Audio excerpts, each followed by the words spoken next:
नमस्कार, मी सौरभ नाईक. आपण पाहता एनडीटीव्ही मराठी या विशेष बातमीपत्रात आपल्या सगळ्यांचं स्वागत.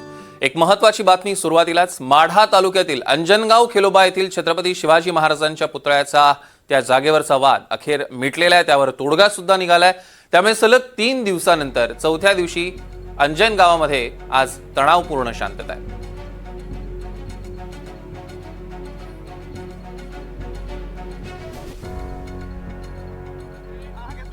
माझी मध्यस्थी वगैरे काही सुद्धा नाही. हे गाव सुज्ञ आहे, सुजान आहे. इथं जातीय सलोखा राखणार हे गाव असल्यामुळं या गावकऱ्यांनी प्रशासनाच्या, राज्याचे मुख्यमंत्री, पालकमंत्री यांच्या शब्दाला मान देऊन, कुणावर थोडा अन्याय झाला असेल, कुणाला जास्त न्याय मिळाला असेल, परंतु जातीय सलोखा राखायचा, गावात शांतता करायची म्हणून करता या गावच्या लोकांनी हा निर्णय घेतलेला आहे. आता मी सांगितलंच की सगळ्यांनाच मान्य होत असतो असं नाही, परंतु सगळ्यांनी ते मान्य होतो का नाही याच्यापेक्षा गावचा सलोखा एकत्र राहावा म्हणून करता हा मान्य केलेला आहे. जागा कुठली निश्चित केलेली आहे? आता जागा तिथं केलेली आहे जिथं आत्ता महाराजांचा पुतळा आहे त्याच्यात विरुद्ध बाजूला, समोरच्या बाजूला पश्चिमेला बस स्टॉपची जागा नाहीये. ती शिटे सर्वेला ग्रामपंचायतचा उतारा आहे.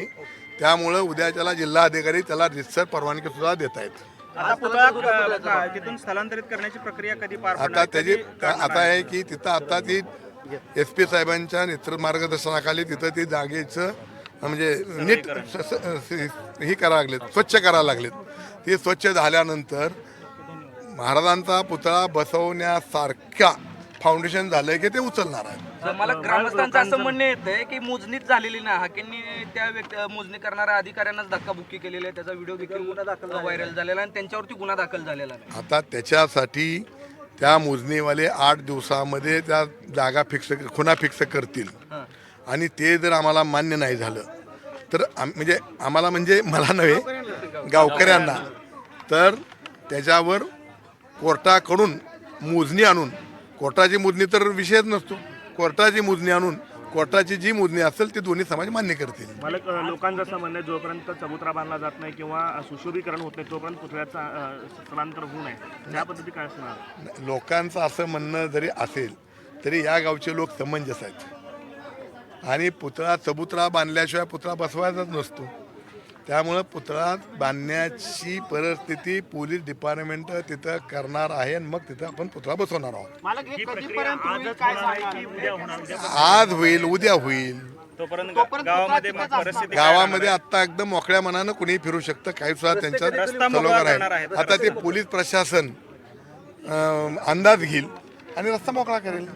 म्हणजे या निमित्तानं पंचकृषीतलं तुमचं नेतृत्व सिद्ध झालं असं म्हणता येईल का? नाही, नेतृत्व वगैरे का नाही, मी त्यांचा सहकारी आहे. माझं नेतृत्व वगैरे नाही, आमचं सामुदायिक नेतृत्व आहे. हे सगळं मालकामुळेच